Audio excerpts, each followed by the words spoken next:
While almost everybody knows Cal Newport for his two famous books, Deep Work and Digital Minimalism, I was surprised to find very little practical advice or practical assets that translated Cal's advice into workable solutions. And since all about practicality and application, I thought I'd make a checklist that will help do exactly that. So it's all about deep work.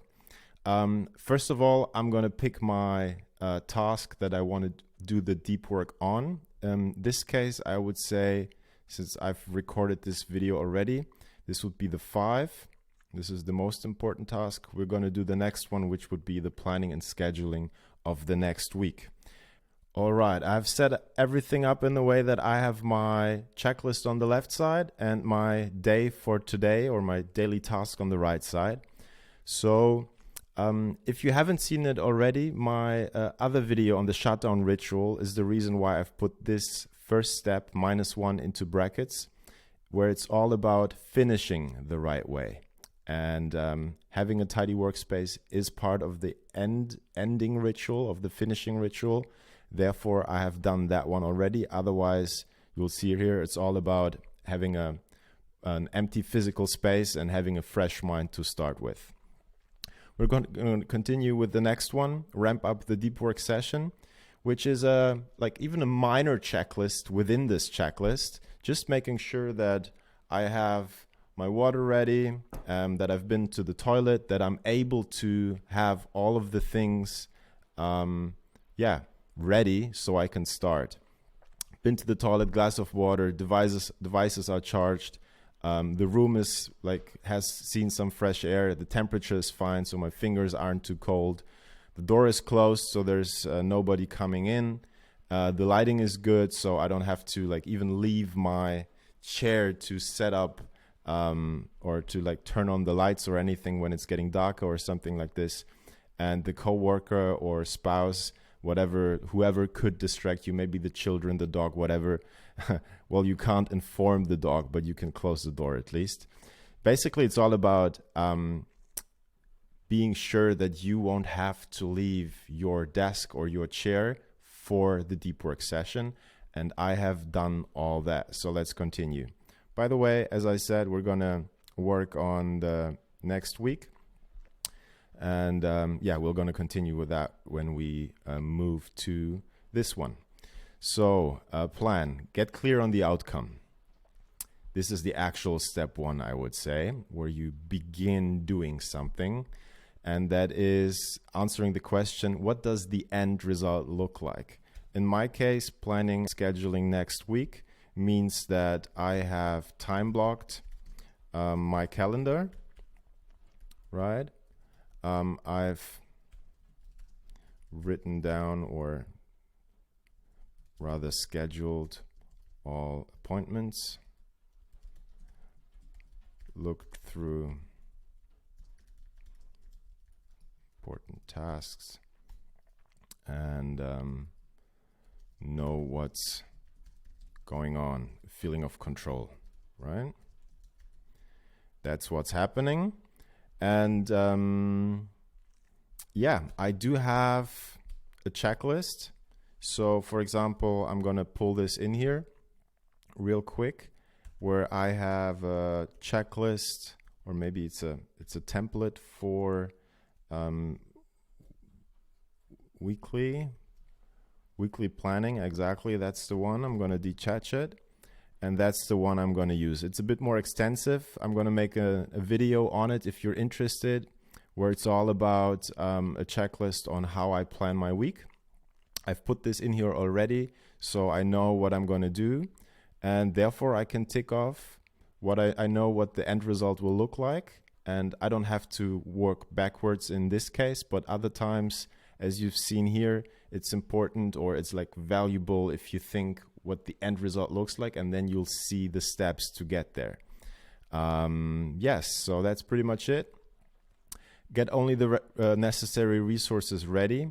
That means that the French version mise en place is the chefs that have all the things chopped up before they actually start cooking. That's the concept here. And in the same way, I will now take some time to open up my Google Calendar, maybe open up my relevant links, so I can actually begin with the planning. And this is something I might do and pause the video, and then I'm going to continue in a bit. Okay, so I've just opened up like my Notion. I've opened up the calendar and a few other software or tabs. I'm not going to interrupt this video too much, but I have now all the resources ready so I can continue with the work. And the important thing here is to not have anything else opened up. So really only the necessary resources are done. Next, protect. I actually have to do this. I'll be back in a second. Here I am again. What did I do? I just put my phone in the other room. Usually you can also put it in focus or airplane mode, but a few studies suggest that even having it in the same room like reduces your productivity by like 10 or 20% or something. So I've just moved that one. Idea here is you can even, if you're using a Mac, set the whole Mac into focus mode, so there will be no pop-ups, no distractions. It's all about protecting your attention, really. And it helped me. I forgot about the phone. Maybe I would have gotten a call. I would have been distracted. So deep work really is about just going through the checklist and be able to work deep. So next thing I'm going to do is activate the self-control app. I like this one best since I'm working on the Mac. And you pretty much add a list of URLs that you will not be able to visit during the time that you have set up front, and you can say how long you want it to work. Sometimes I do it for the whole day. Sometimes I even add it for multiple days if I shouldn't visit a certain URL or website for a while. And then you press block. This is my favorite. Of course, there's many other blocker apps you can use. I'm going to do that real quick, and then I'll be back with you again. Oh yeah, here you can see it, like LinkedIn, Facebook, YouTube, and some other ones. I'm going to start with, let's say, well, it's in the evening already, so I'm just going to do 4 hours. I'm going to start block. I will have to type in my password, and that's it. So self-control is running, and I will not be able to distract myself with popular websites that have the goal of doing exactly that. So that one is done. Now we've finished the protection phase. I've moved my phone. I've activated the app, the self-control app. We already know about the outcome, what I'm going to do. I've opened up the apps. Everything is running good so far. This is a pretty good checklist. So, and at some point, maybe you'll have it like internalized, but at the beginning, it may be taking you 5 to 10 minutes, and I'm going to walk you through all of this, but wow, it's so valuable. I can't even tell you. So that's why it's all about application. So begin your initiation ritual. This is something I love to do. I'm happy to share, like, of course, the whole list will be shared with you, but I'm happy to share even my like private SoundCloud list. I listen to hypnotic techno, and that one will be the set or the kind of music that really gets me into flow state. And I love it. I love working with hypnotic techno. And for you, it might be the cup of coffee. I don't drink coffee anymore. So whatever is the ritual you like to begin with, go with that one. And all right. Then next, this is like a tip of mine. This is a hint of a software that I cannot tell you how valuable it is. It costs, I think, nothing if you do 5 sessions a week or a month. It's called FocusMate. What you do pretty much is this. You have an accountability partner that you do 25, 50, or 75-minute session, and you tell yourself what you're about to do. In my case, it will be planning and scheduling the next week. And then you have a Zoom call with that person, and in the bottom right or left of your screen, you'll see the other person working, and they will see you working. And I mute myself, I listen to music, but you have someone watching you, like as if they were in the same room. And it's incredible how much more productive you are. There's no distraction anymore. You're just like, that person is working super hard, so I am too.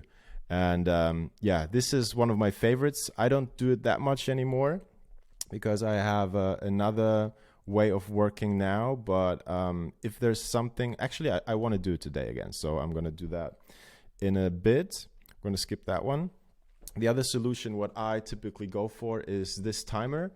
I love the physical timer. I'm going to link it in the description. And I just set it up to 20 minutes. Usually this is like the increment that feels like the least amount of work, really. But other times when I'm into deep work mode, I can really do also like 50 minutes or something. Set that one up and let it go. You can, of course, also use something like Hey Focus, where you have your desktop using a timer.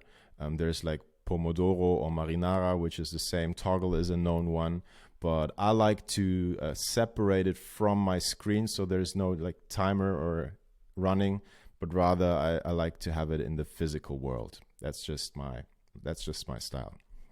And then the last element of the whole deep work will be in this, like today I'm going to do the Focus Mate, but it's included in here, which is the same, and this is where I took it from. The inspiration is voice your intention and say it out loud. In this deep work session, I'm going to plan and schedule my next week so I can accomplish, or in this case, I can do, and then I'm going to describe what the benefit of it is. So I'm not overwhelmed by life, and I'm in control of the things that are coming at me. This is what I would say why I do this. So yeah, feeling of control and yeah, not being scattered, because that's like the default state of my brain. So this is what I'm going to do. This is what I'm going to say in the Focus Mate session that I'm about to do in a couple of minutes. And that's pretty much it. There's just one more thing I wanted to tell you about the checklist. There's like 2 quotes I took from another book, The Checklist Manifesto. And that's why I use this checklist. Checklist establish a higher standard of baseline performance. Although this might seem like a little bit of time that is extra, doing the things will save me way more time when I'm in deep work mode. And I'm not even joking when I say it like triples or sometimes even 5-folds my productivity. Just using the checklist and just making sure that I really get into this deep work state. And another quote by the book is, they seem to be able to defend anyone, even the experienced, right? Against failure, they provide a kind of cognitive net. It's almost like I don't have to use my like my RAM, my working memory anymore. I don't have to think of it because I just follow the checklist like a computer or an ape or a monkey who doesn't know. And this is the safety net that makes sure that I do the things I intend to. It's almost like my past me made sure that my future me is being taken care of. And that's why I'm so grateful for checklists.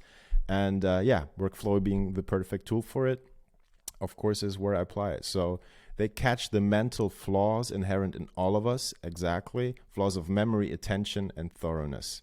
That's exactly what it is. And because they do, they raise wild, unexpected possibilities.